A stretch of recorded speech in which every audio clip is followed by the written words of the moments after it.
Instagram is the fact that I can connect with people and people can actually talk to me. Unlike 10 years ago where, we had to keep this distance, and today there is no distance. I am like the agony aunt, and I get a lot of people talking to me about their sex lives, the problems they're going through. But mental health for me is the one thing that keeps recurring in parents, singles, as well as kids. So I can't answer those questions straight up because I'm not a professional. But today I have actually decided to answer all your questions with Manny, the happiness samurai. Hello, Manny. Hi, Sameera. I need your help. Yeah, sure. I'm here to help you. You've come all the way from Goa, so I'm here to help you. Listen, Manny, first of all, what is vitamin N? Oh, right. So, have you done your latest health checkup this year? I'm sure you check your Yeah, health. I do my annuals. So, what's your vitamin N level? Have you checked that? I don't know. I know my D. I know my D3. Vitamin N is the power of saying no. You need to stock up on vitamin N. So, setting boundaries, being assertive.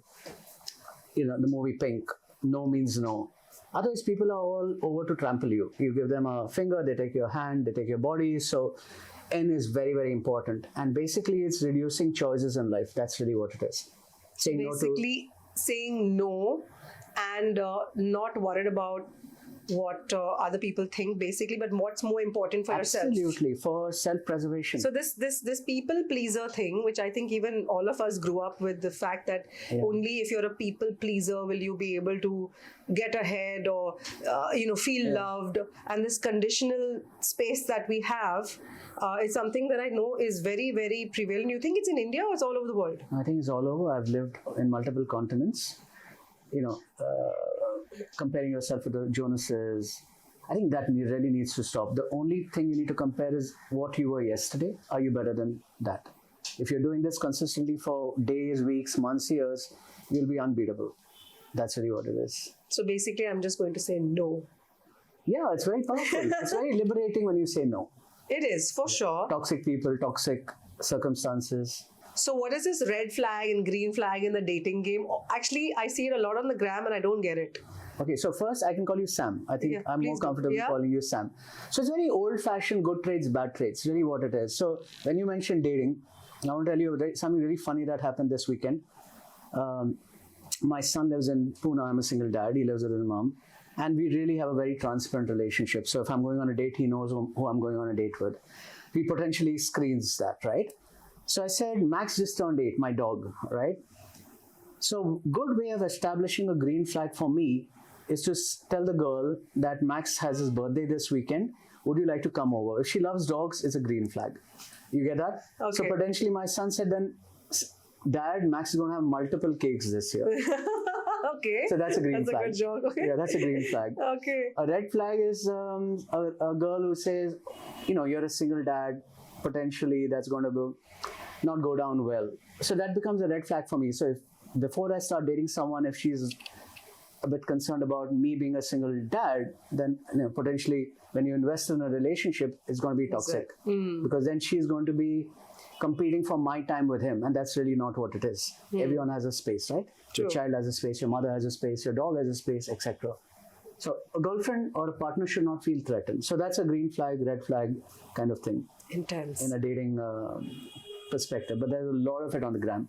Is a lot. Of it. I don't get it. A lot of terms I have to actually Google because I need to be, with the no. Sometimes it's hard. So I'm going to come to the point here because your name is the happiness samurai. Yeah. And the one thing that I have constantly, it's my endeavor, and I speak a lot about it on my page, is that I wake up most of the days not feeling great. Okay. I actually start like that because I start from scratch. Okay. Every day. Okay. From a neutral space. Okay. And every day it's constantly like a cleanse of so much that has gone down. And you're unlearning your trauma and your drama. Yeah. And then you're sort of getting into better spaces every day. Okay. And when I say this, people get shocked. They're like, so you're admitting that, you aren't happy. And I said, no, it's not that I'm not happy. I've already come to a space where I think every day I have to work on my happiness. Absolutely. And that's what I truly believe in. It's not going to just come like this. But you're the happiness samurai, Okay. and I want to know what your take on happiness is. So I think there's a ancient samurai meditation technique that I want you to know. At the end of the day, they would meditate and they would zeroize themselves. So whatever they've done in their life, they just scratch it. And the next morning they start at zero. And that's a principle I love. Every day I start at zero, saying the past counts for nothing. The books I've written, the talks I've done, maybe my bank balance, whatever. So are you it is. telling me that I'm doing that? Is that how I started? Am I on the right path? Probably. I start from scratch Probably, every yeah, day? start from scratch. That's the best That's way. amazing. My God. And I didn't even know that. It's a samurai technique. Wow. Yeah, and it Samurai. works for them. Yeah. It's working for me, and I'm sure it works for you. It works for me every day because I came from a business of Bollywood, which is very crazy. My gosh. And every day you wake up feeling like crap because there's somebody sexier, hotter, thinner, Yeah. more successful, Absolutely. making more money than you. Absolutely. And it is out there for public scrutiny. Yeah. So I think I already came from the As very a film star, you are under public scrutiny anyway. absolutely. Yeah. And so I think that today I'm very clear about the fact that that doesn't define who I am. Absolutely. But that being said, Manny, I think that today on social media, everybody, if you see every reel, right, it's like, I'm a hustler, I'm a boss bitch, boss babe, entrepreneur, like, hustling, Yeah, making yeah. money, making these viral reels, and the pressure is very high. Intense. So I don't know whether it's a millennial or a generation thing, but the one thing that I struggle with the most is that if I don't achieve, I feel like I'm not allowed to be happy, or I can't be happy, or I won't be happy because I'm not in this constant endeavor of showing everybody how awesome and amazing I am. It's like I'm not checking my goals every day. Right. And I think that is the biggest disease. And I think that somewhere it needs calling out, because it's like social media just fuels it to another level. Yeah, absolutely. I mean, So I'm sure you get people asking you all the time that how do you feel good about yourself in such a competitive space? I think, social media should be used for the right tools for research, and it should not be used to compare yourself, honestly, because there's someone always more beautiful, there's someone always more intelligent, someone more richer, someone with a better partner. So the comparison would never stop, right? Look at social media, the good points, and the rest, let your work do the talking. That's all you need to do. I mean, if you have to go on the rooftop and shout, I'm Sam, I'm so successful, then it's wrong. But that's what everybody's doing, Yeah, but then, right? I mean, so they're doing it from a sense of their own sense of insecurity. Because they want to feel validated. A successful person won't do it. A successful person will just make his or her work do the talking. So, what you do, and when no one is watching you, counts for everything. What you do, the hard yards at the night time, will make you shine when your time comes. So really, when I speak to a lot of youngsters across the country, corporate employees, I just keep telling them, stop comparing yourself with others, because that's a never-ending game, right? Richness, beauty, etc. Just become the best version of yourself day in, day out. And you do it for X number of years, you're in the 1%. And you become a true outlier. I know, it's a very beautiful quote. Don't chase, attract. That's really what it is. How long will you keep chasing? I mean, That's it's true, endless. yeah. It becomes so good, you're attracting the best relationships, the best business deals, the best friendships, the best whatever it is. So this whole thing of attraction and the law of attraction, and again, when I say this, you need tools for that. Right. Because it's very easy to say, Om Shanti, inner peace, let's Right. attract affirmations. But really, it's easier said than done. Okay. So one thing which you actually got me hooked onto, and my manager, is journaling. Journaling really has been very interesting because I actually have written certain things out for myself. Okay. And then I've actually seen them manifest and come to life. Because the intention is so clear. And then, of course, I wrote it on my phone a couple of times and I got scolded because I had to write it with a pen and a pencil, like old-fashioned. But it seems to have helped. No, okay. So tell me about journaling. So 85% of global billionaires are self-made, or like Warren Buffett, Mark Zuckerberg, Adani, etc. And 15% get wealth inherited. What are the two common traits of the 85%? I want to ask you. What are the two common things? One is reading and one is journaling. So they read 50 books in a year, non-fiction, because each non-fiction book is $1 million idea. They convert $1 million idea into $1 billion. And why do they journal? Because they must talk about their day, they must talk about their failures, they must talk about the ideas. Journaling is truly, truly very powerful. If you do these two things, I know I gave you my journaling book here at the coffee shop. Yeah. Because I felt you needed journaling. It was the first time we met, you know it, right? I mean, that's the story. So if you journal every day, it defogs your brain. You start manifesting words. So your thoughts become words, your words become actions, your actions become your identity. That's really what it is. So visualization is a very powerful technique, is journaling. Anytime you feel stressed, you're on the flight, you're in the car, just journal, but pen on paper. Don't journal on the electronically. And you will really see it transform. I'm going to show you a small picture. This is, I don't know if you know my story, but I was a banker, very successful banker. I know I worked in multiple continents. My last job, I had a sports car, like an obscene amount of money as a banker. I was working, I was staying on a marina, but I was not happy because of the shit I went through. I went through divorce, I lost my dad, I lost my pet dog, my son was very young, moved to India. So I quit banking. I went to Bhutan to study the gross national happiness concept. I went to monasteries in Sri Lanka, Nepal, Golden Temple, Goa. So I had my version of Eat, Pray, Love year. And then I came back to, so that year, 2019, I lived off one suitcase. That's really what I lived. And then I have a nice cozy room in my mom's place. I want to show you a very beautiful picture when you talked about visualization and journaling. And my next advice to you would be to do this at home. So I want to show you this picture. This is a 20 by 15 feet wall. And if you see, this is my 10-year roadmap that I've laid down in 2020. And I can tell you most of it is coming true. So everything, so my research, I want to write books, I want to do TED Talks, I want to do podcasts, everything is mentioned here. Wow. This is 20 feet by 15 feet. So if you have some space in your house, do this. Sameera, I can tell you that. No, I can already see it's made a big difference. So just now the next step is that. So journaling is super powerful. Any elite athlete, any elite performer, any elite CEO, they all read and they all journal every day. So that's something I want to leave you with, that even for your kids or anyone watching on the show, if there are two things you want to do to transform yourself, read and journal. And of course, number 3 is health. Invest in your health every day, right? I mean, I'm 51 now. I try to take care of my health as much as possible. And, no amount of wealth buys you health. No. So this is really important. I mean, so it's a fun question I'm going to ask you now. What makes a woman happy? It's a fun question. Also, it has a serious connotation.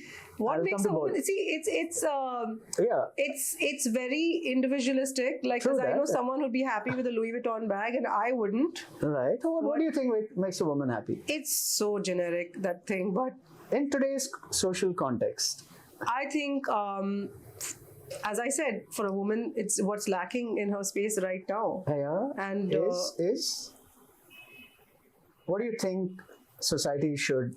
I think most women want their identities. Oh, it's brilliant. To be very clearly chalked out by themselves, and they want to clearly mark themselves in society. Okay. And that is one of the most hardcore things. So you can go through childbearing, through being single, through anything.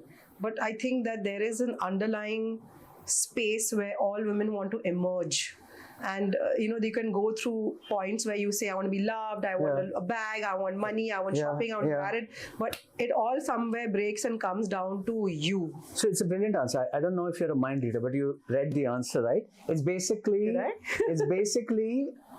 a woman's voice to be heard. Exactly. Right? Okay. So that's a serious one. But to get there, they go fluffing all around the place. But right there, after the Louis Vuitton, after the husband, after the baby, you will come back to Mera kya. So a woman's voice needs to be heard. Society must hear it. So a fun take on it. What makes a woman truly happy? It's a fun answer. It's don't now. Oh God, no, now it's not a serious answer. You gave me the serious one. Now think of what makes a woman truly happy, but in a fun manner. Gosh, I have no idea. A man with no voice and no voice. Right? That's not true. Well, that's a funny one, right? That's a funny one. It's yeah. a funny one. A man with no voice and no voice. I think that'd be very hard to find.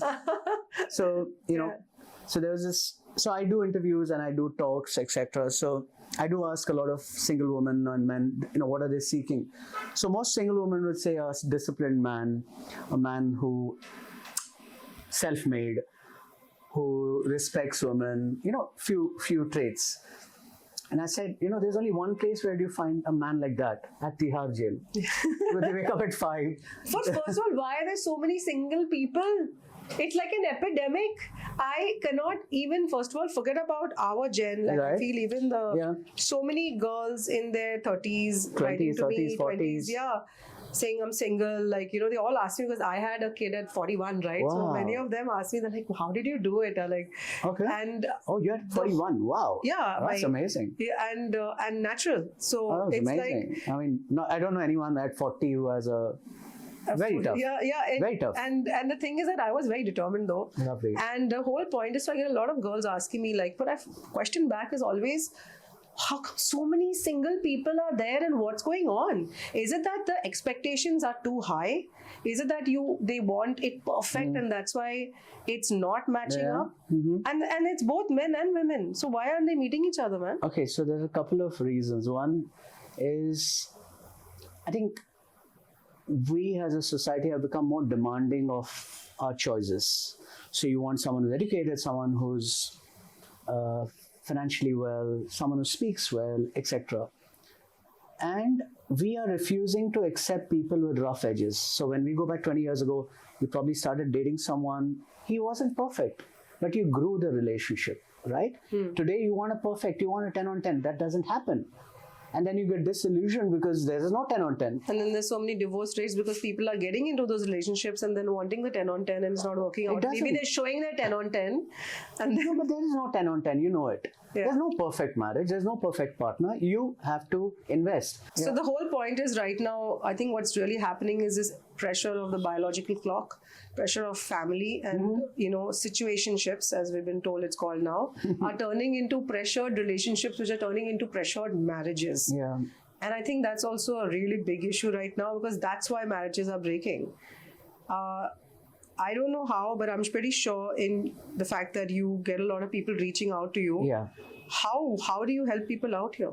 No, so basically I just tell them, if you aspire for certain qualities in a partner, start becoming that person. When you start becoming that person, you attract that person. You cannot expect to have someone wonderful, intelligent when you are not doing it. Wow, that's so well said. Right? That is so well I said. just tell people, become that version and you attract that person. Then you grow it because then the match comes. Also, I think I'm going to say this. Yeah. At least I did it when I was dating younger. Is that I wanted someone to almost make up for certain qualities I didn't have. Okay. And it was the biggest mistake I made. Yeah. I wanted a successful guy because I didn't have the success. I Right. wanted someone with money because I didn't have the money. Yeah. So what happened is the relationship became a crutch. Yes. Because I would only feel good because he had all those things. So he completed me. Yeah. And one of the most beautiful things happened as all those relationships crashed and burned. Then I had to become successful and, Financially good. financially strong. And then the choice I made was a supplement, Absolutely. a complement Yeah. rather than a supplement. And this is where you say, become what you want the other person to be. Absolutely. Because then at least that it's a very positive good match. space to be in. Yeah. It's a good match because that person is pushing you to become better every day. Yeah. And there's no insecurity because that person is successful in his or her own right. Yeah. So you all are complementing. It's a beautiful journey together. And, that's the only thing. And the other big problem is young people or most people don't want to invest and, work on friction. Friction is always good in a relationship. If there's any chance of friction, they start, flight or fight. So they say, okay, what's the next best thing? Open an app, go on a dating thing, start cheating. And that's really what is, So this actually boils down to, for me, the instant gratification of this current time. Absolutely. And I don't call it generation, I call it the time, because it's even happening to someone like me who's 45 years old, where I want everything done now because that's the access. The access of an app, the access of, feeling good right now. It's everything is right now. Yeah. The time that we used to take to just let things happen naturally is gone. I think that is what's seeping into current relationships also, because everything, it's like having ADHD and ADD and all, but everybody actually has it. Before it was a very like one-off thing, like somebody actually was diagnosed, but I think if you really see, all of us have it at some level, because we all are being trained to immediately feel gratified right now. And in relationships, that can tank you it is really one of the things that weigh you down. Yeah. So most of the modern world is in a hedonic space, rat race, hedonic, instant gratification. If you truly want to be happy, you build a eudaimonic, which is a long-term slow burn, right? The one of the top traits of the wealthiest people in the world is delayed gratification. They're willing to wait for the good things. While the people who are broke go for instant gratification. They swipe their card and say, I'm going to buy this bag, I'm going to buy the car, I'm going to look good. The car doesn't impress anyone, right? So if you can build techniques of delayed gratification in your day, and of course I can talk about it, you'll feel much, much happier. Like what? Example. So I like to work out. Then I like to learn Japanese, which is a challenge for me. And then I have my cup of coffee. One cup of coffee in a day is my feel-good thing, my reward. So I work out, then I learn Japanese. Then my cup of coffee at 4 becomes delayed gratification. It's very easy. I can have a cup of coffee at 8 in the morning, right? But I wait 8 hours to complete the workout, which is good for my body. Learn Japanese is good for intellect. And then I have my coffee. And that cup of coffee never tastes better because I've earned it. So always practice small things in a day that gives you delayed gratification. Even with your children, even with your partner, if you build up that excitement of that reward at the end of the day or at the end of a task, it's a lot easier. And if you want to buy a particular asset, then if your example, your son wants a particular iPad, tell him, let's wait 6 months, make him do certain activities at home and say, okay, this is going into your bank of buying the iPad. When he completes it, he is going to feel, like I'm a hero. And then you're going to reward him with an iPad, and that iPad will be lasting with him for a long time. You say, wow, I worked my ass off to get the iPad versus telling mom, I want an iPad, and here's the iPad. So I'm going to come back to one very important thing, which again, people write a lot about, is entitlement in kids. And because you brought this up, right? Yeah. About the fact that how instant gratification with even children. Yeah. I think that's one thing that as parents, right? Okay, like and I know this is across the board with all the current parents, like we basically feel we want to give the kids stuff that we didn't have. Right. Okay. So you grow up saying, I wanted all these things. Okay. So we're thopoing it on the children, and then we're getting angry with them saying, "Arey, ye to entitled hai." Okay. So it's a vicious cycle that we are only building. Okay. I know it's there because a lot of people are even talking about it. With the fact that right now with kids, I mean, if I see my kids' toy rooms, I get frustrated because I'm like, and then I'll give one spiel like, you have no idea, children out there on the road don't have anything, and they don't understand it. Then you'll say people in Ethiopia don't have food. Yeah. And then no, it doesn't work because they are in that room with all those toys, which we've only given, and then we are trying to teach them a lesson by saying, be grateful. Yeah. So how do you balance that out? How do you balance out entitlement in children, which we are only creating? So there's a concept called anti-fragility. I don't know if you've heard that. But anti-fragility is basically you make your children go through actions that increases their resilience level. So basically, we all know what's being fragile, right? But you've got to challenge your child through situations, through tasks, challenges, which make them anti-fragile. And at the end, you can give a reward. So always make them earn the meal, always make them earn the toy, and always have a nice question saying, okay, do you want this thing and why? Make them understand that example. Let's say an example, an iPhone costs $2,000 broadly. you've got to make that child understand to earn $2,000, how many hours of work you need to put, or mama needs to put, or dad needs to put. Then they get a perspective saying, okay, dad needs to work X number of hours to buy the particular iPad or an iPhone. Then that gives them a little bit perspective. And always, I think minimalism is something that you must instill into children's life early. If you instill minimalism early, it's the Hicks law. So the Hicks law basically is you cut the number of choices. Example, Mark Zuckerberg wears a particular t-shirt every day. Steve Jobs used to wear a turtleneck. So if you just have 2 color t-shirts to choose from, you cut away a lot of unproductive time. But shouldn't the parents also then do the same? Absolutely. You got to walk the talk. You got to walk the talk. You have to walk the talk. How many parents are going to do that? And minimalism, So if the child sees the parents follow a path of minimalism, he or she will be sorted for life. Because then he already or she is already walking a different path, saying, okay, I'm happy with 2 skeds. I'm happy with 1 backpack, 1 water bottle versus multiple. So that actually happened to me when I shifted to Goa. Okay. The COVID really changed. Yeah, you're one of the people from Bandra who moved to and it Goa. just changed my life. All my, flashy stuff got packed away in boxes. And today I really look back and I think, of course, I went through that phase where I wanted it all. But these things don't define me today.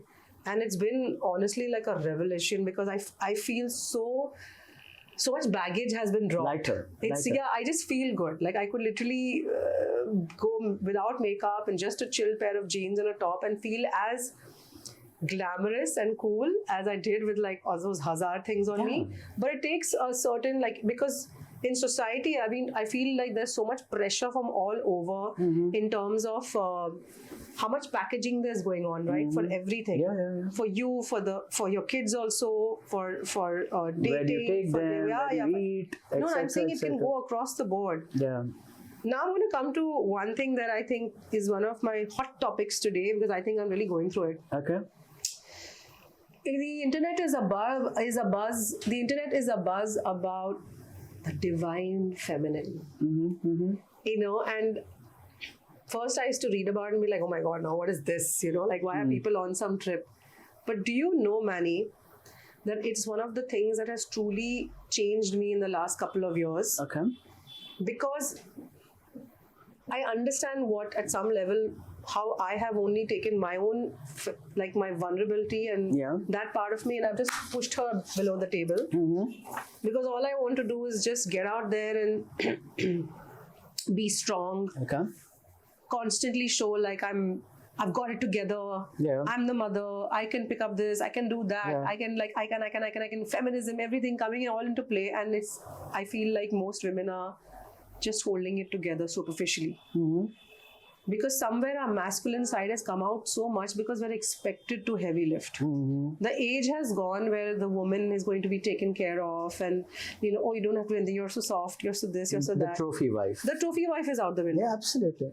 But then in that, where is that moment where you actually go in there and see the woman and the little girl in you and let her be? And I know I've not allowed myself to be in a very long time. And I have to work on that. And I know that a lot of women out there go through this where I'm sure their husbands or partners or themselves, they feel, oh my God, sometimes I have this strong masculine side which is just overpowering everything. How do you strike that balance between that masculine and that feminine and allow yourself to be vulnerable? Because that's actually very healing. Absolutely. So, I don't know, but my mother is my role model. She was an economist with Reserve Bank of India. She raised 3 kids, so financially she looked after the house. She would come home and cook. So in office she was the lady, and at home she was the mother. With my father she was the wife. So I think it's very important that you have compartments in it. If you're working 8 hours, be the boss woman. The 8 hours with your family and your kids and mother-in-law, whatever, you have a different compartment. And the 8 hours to yourself, which includes sleep, is something that you must nourish yourself. Because you cannot be on overdrive all the time. It's unhealthy. You've got to have friends who you can emote to. You must have hobbies, you must read, you must go for a walk, you must dance and express yourself. There must be times where you must go on the mountaintop and shout and cry. But you've got to build those moments every day. And I call them the glimmer moments. So you have trigger moments and you start building your own bank of glimmer moments. So while at work, you've done your work. At home, you looked after your family.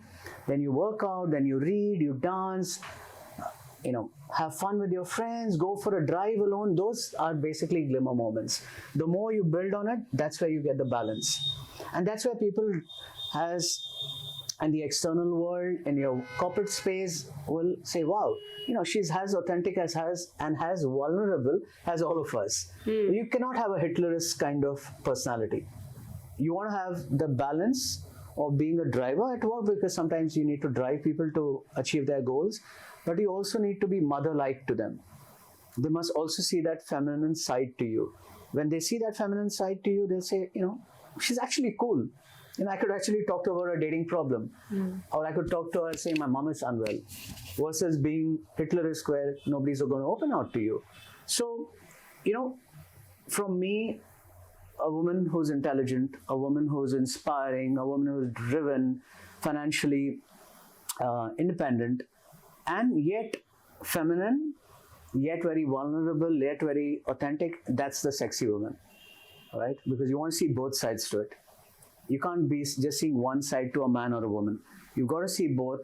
And that's the right combination of green flags, I would say. So back to the flags. Yeah, the green flags, right? Everyone wants success, everyone wants beauty, everyone wants intelligence, but you also want the softer elements. You want the partner to be vulnerable. You want to cry, and the partner should also cry in front of you, right? It can't be a one-way street. Yeah. You want your partner to be compassionate. You want your partner to listen to you.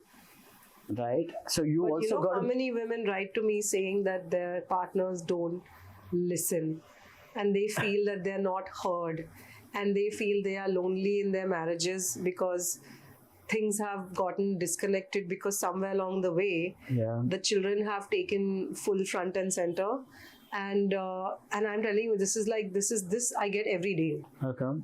And I feel like I wish there was some kind of therapy that could be offered to counter this, because I'm sure that they're living in loveless marriages or marriages that have just lost their spark. Mojo. They lost their mojo. And then what do you do? It is a very sad statistic. It is. It's huge. Huge. And again, I say this, I read my DMs so often that I know it's happening to a crazy extent. It is. I mean, successful women, career women, they write to me about the same problem. And, it's a sorry place to be in. Because I think they have dug themselves into that grave, to be honest. If they had taken care of their health first, then they wouldn't feel that way. So what has happened? They've looked after the kids, the in-laws, the husband, whatever, right? And they've ignored their health completely, right? So they didn't invest in their mental health, physical health, spiritual health, emotional health. They let go of it. Yeah. So while others are in a good space, you're down now. Yeah. And that's a very lonely spot, because your friends have kind of moved But you think it's because somewhere as women we are built in with the fact that we have to be giving, and we have to sort of bend over and move and be flexible, and so I think most women tend to lose themselves because we are brought up only with that whole thing that we need to adjust. So you adjust yourself to such a level where you let go to just compromise. Yeah. Maybe men do too. But I know that it's actually a very rampant thing, because women themselves have to. It's a learning which is conditional. It's something that's inbuilt in us. It's ingrained in us. Yeah, it's unfortunately, Indian society over the years has built a stereotype of woman, right? But that's changing, and I think young women need to really take their matters in their own hands. They must work. They must study, they must travel, they must have equal relationships, and stop worrying about, what society thinks about them. Because society really doesn't think about you. You know it. Yeah. Right? You were slogging your ass off to make a career in Bollywood, etc. I mean, nobody was really supporting you. It's you versus you every day. Right? I mean, it's ironical you mention it. There's a very senior diplomat who we work with, and she's a very, very senior diplomat in the government. And she was actually crying in a 45-minute conversation to me, saying, Manny, I have to look after my husband, I have to look after my in-laws, I have to look after my kids, I have to look in a certain way, I have to dress, speak in a certain way. And I'm a very powerful diplomat in the country. And she was actually crying for 45 minutes. Now think about someone as powerful, has that going through that, and the rest of the society, it's not a good statistic at all. The only way to change it is to invest in your own health, exercise, read, and stop worrying about it, because you can prioritize yourself. You have to be your own priority. Nobody is coming for you. Yeah. Your husband is not coming for you. Your in-laws are not coming for your kids after some time. They're busy with their own lives. Your friends are busy with their own life. Who's there for you? It's just you. So, I put up a story with a poll, right, about this 3 days ago. Oh, okay. And many people disagreed with me. What was the poll?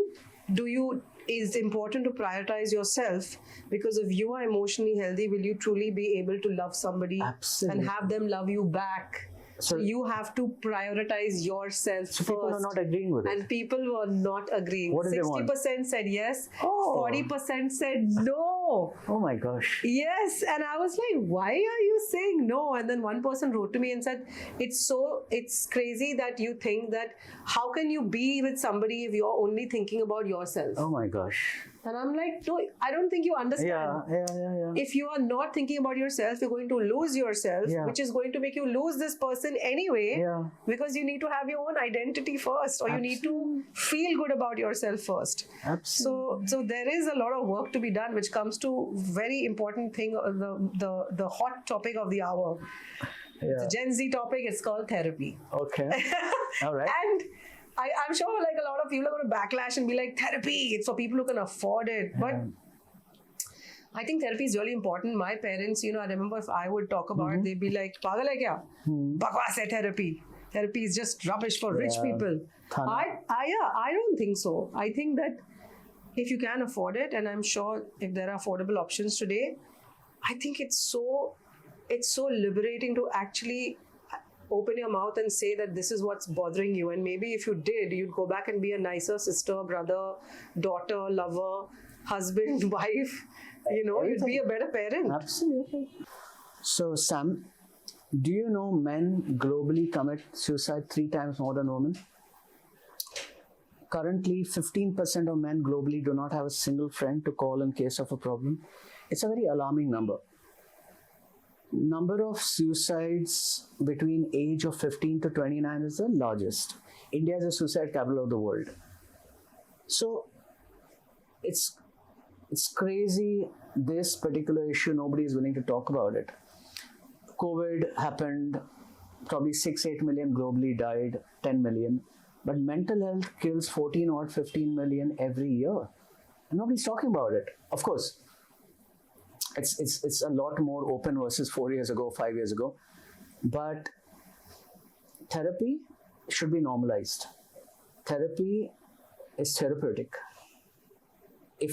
So I'm just going to give you a little bit example of my own son. He's 15 now. We got divorced. We got separated 10 years ago. So he was only 5. We got divorced when he was 7. So he's been through pain. And then something happened last year, and then he said, Dad, this has been bothering me, etc. And he on his own accord went to the school counselor, and then he phoned me. He said, I feel a lot better. And I thought that's amazing, because he took the matter in his own hand and he said to the counselor, this is affecting me. So we really need to do therapy as and when we need it, and not push it under the carpet.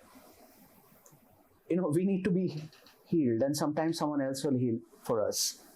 We don't have all the answers. Nobody has all the answers. So therapy is very important. I think it's very important for us as parents, as influencers, as authors, or whatever we are in our own right, to talk about it openly. As a single parent, I went through divorce. Divorce is never easy. I needed to talk to someone, which I did, and I'm thankful for that. You cannot be bottling up your emotion, because if you bottle up your emotion, the most extreme step is suicide, right? And there are a lot of wealthy people or a lot of famous people who committed suicide. So why? Because they didn't have anyone to talk to. So therapy should not be taboo. If we inculcate openness, we inculcate the right values with our children on what it truly means to be happy versus the social media evils, I think issues like ADHD, issues like constant comparison, foreign holidays, fancy cars, and a lot of young children now, when I talk across the country, I ask them, what do you want to be? We want to be very rich. Yeah. We want money. And Yeah. I said, gosh, that's the last thing. So the easiest way not to make money is to chase money. You'll never make money. I always tell them, try to aspire to be a scientist, try to aspire to be an actor, a sports person, a banker, and be completely focused on that. And when you do it, of course the money will come running after you. Work on your craft. So yeah, exactly, work on your craft. So I have these debates across the country and in the classroom. What do you want to be? I want to be rich. And I say, okay, is money the only thing? Well, at the moment it is only. Then I say, what about friendship? What about But relationship? it's also because the parents are competitive. Look at the society and look at the environment. So how can you blame the kids for not being so Yeah, because competitive? they're seeing probably the wrong They're seeing- role models at home. And at home, that's what you're doing, right? You have no idea how children are listening. They're listening when you're talking about bank balances, mom's on the phone, dad's at work, and discussions are very important, and the kind of discussions you have around your children are very important. Absolutely. But I don't think we give them enough credit that they're actually listening and then they're actually processing and then going back and, saying stuff. I want to show you a hack that I practice with my son. I don't know if, so this is called a gratitude jar. Okay. Okay. So every week I fill in entries and I drop it. So we have 52 entries in the year. At the end of the year, me and my son at Christmas open it randomly and we celebrate the year. So you can randomly open any chit and I say, oh, this week we were in Ladakh. Or this week we did something kind. So, we have a ritual where we take someone not from a very good economic background to Bastion every Christmas for dinner. Oh, how lovely. So last year we took a cook, and the cook was like starstruck because Shilpa Shetty, Imran Hashmi are all like, he's saying, wow, this is heaven, Yeah. So we capture this, and at the start of the year, he writes out a note to me saying, what does he want his dad to do? Whatever. And I write a note to him. At the end of the year, we do a gratitude summary. So he says, this year was special because of that. So if you start building this, I think, kindness, compassion, people really need to be more kind in society. People need to have gratitude because Children need to. exactly, I mean, what you probably grew up in a middle class background, probably you understood the value of money. A lot of children now, they are thinking the car is for granted. Absolutely. Going to international school is for granted. And you don't, and when I tell my son, I didn't have this growing up, and he'd be like, okay. He doesn't get it. International holiday is granted. Yeah. A particular lifestyle is granted. But you had to work a lot for it. You and your partner had to work a lot for it.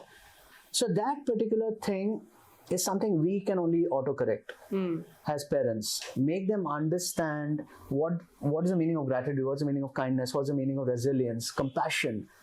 And, if we start doing it one kid at a time, I think society will be better. That's what. So basically, it starts with us. Absolutely. Which means Monkey see, unlearning. monkey do. Monkey see, monkey do. Yeah, so you walk the talk with your partner at home. They'll say, oh, there's a radical shift. My mom is journaling now. My mom is reading every day. My dad is doing whatever he's doing. They will pick up the best parts from you. And when they go back to school, they say, no, I don't think I need to have a fancy holiday. Maybe we can do a local holiday, or maybe we can send our cook's children out somewhere. Yeah. Right? Example like that. But if you want to see change in society, you have to become that change. Absolutely. And for them, you're their role model without any doubt. They look at you all the time. They look at your partner, your husband all the time. And what you two do, what you speak, what you two consume, I don't think parents give that enough credit, but I think if you're listening, guys, this is a very important thing. What you are and what you know, your basically your ecosystem is what is molding your kids. Absolutely. So if you're fighting them on certain things, they're possibly seeing you do it, and they're picking up, you know, because as you said, the ecosystem is teachers, your The fellow parents, co-students, the parents, co-students. yeah. This is like, as you said, the stakeholders. Yeah. And together, if that ecosystem works right, then we're possibly going to get the parenting right. Absolutely. So you have the child in the center. You need to have that outer ring of parenting around him or her, and then because you are the guardian. Yeah. You cannot be outside the ecosystem. True. You have to be asking him or her the right questions every day. Did you have an awe moment? Did you do something kind? Did something happen that made you wonder, wow, life is beautiful? You've got to, and of course, criticism is also important. Your child needs to hear criticism. You cannot be all roses every day. Because if you're not doing that, then you're setting them up for failure. Yeah, but the criticism, Sam, is both ways. You must also ask, okay, what do you think mom did? Was that a good thing? What do you like about mom? What do you dislike about mom? Yeah. And you know, they have so much to talk about. Yeah. They have lots to talk about. So on the weekend, I was asking my son, how did my talk go in his school? What do you like about your dad? He had a lot of pointers on what I could improve on. And that's really, then they start respecting you. And then when you start giving criticism, they say, okay, yeah, mom is taking criticism, we must also take. True. So, you know, we can't be making them live in a glass house. So that's what I think. You have to change to make them change. If you cannot change, then you don't expect them to change. So well said. So that's really what it is. It's tough, but one day at a time. Parenting is tough. Yeah, of course, parenting is tough. Okay, Manny, before we go, I think the one thing that I would love if I was the audience is give us a powerful tool with like a small thing that can make a big change in someone's life. Okay. Something that's worked for you. Okay. So, as I mentioned earlier, there's something called the power of 100. If you invest 18 minutes in a day for a year, which is 100 hours of learning, you become better than 95% of the world in that particular trait. So ask your child, what do you want to be better than 95% of the world in? He or she will give the answer. Ask your partner that. Ask yourself that. And just invest 18 minutes a day. Trust me, if the entire family starts focusing 18 minutes a day in a particular thing, how powerful you'll become. Like what? Give me an example. You want to pick up a musical instrument. You want to learn a particular foreign language. You want to become a painter.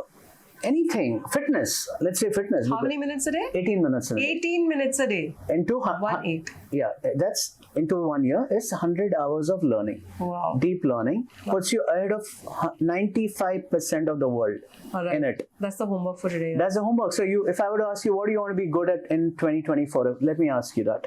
What do you want to focus on? I actually want to get back to my Kathak Riyaz. Super. So I've been trying to every day, but it's not happening. And I know I need to give it a little every day because I'm actually a Kathak dancer. That's all. Just put 18 minutes in a day. At the end of the day, before you sleep, ask yourself, was I better at Kathak versus yesterday? That's it. And you do this for 365 days. Wow. You would be good. amazing. This is what Kobe Bryant used to do, the ex-basketball legend. He'd always say, ask yourself, what did I do better today? Was I better in something versus yesterday? These two questions, that's all. Because then you are questioning yourself every day. Yeah. And that's really what it is. In Japan, there's a concept called misogi where every year you do something transformational. So suppose you live for 75 years. You've done potentially, 10 years onwards, you've done 65 transformational things in your year, in your life. So this year, Kathak. Next year could be something else. Wow, Third year could be something else. And that is what you must push even your child to do. Say, okay, you're going to study, you're going to have grades, everything is going to be okay. But can you select one particular theme? For your son could be playing football, for your daughter could be learning painting, for your husband could be fitness. I'm just thinking aloud. And when you start doing it, the entire family changes. Now imagine the dinner conversations. I did Kathak, I learned Japanese, I played football and new technique. It becomes amazing. and the entire community will change because you are investing So much. so much in it, and then you become role models in Kathak. You'll have joy in your life. Your son will say, wow, I'm becoming like Ronaldo. He'll be joyful, and he'll start defocusing on the minor things. He'll say, yeah, this is okay, it's not a big deal, I'll manage it. Otherwise he'll be complaining, right? Yeah. Your husband on fitness, or he'll say, oh, I'm becoming leaner, have more energy level. Your daughter will say, wow, so just think about the joy. So that's really what I would say. Focus on one thing, and that's it. That should be your morning when you wake up saying, I'm going to practice my Kathak no matter what. And imagine how much joy that will come into your life. I love that, guys. I love it. So, happiness, Samurai. Thank you so much. Thank you. It was lovely chatting with you guys, and hope you find your happiness. Be the samurai, most importantly, for yourself.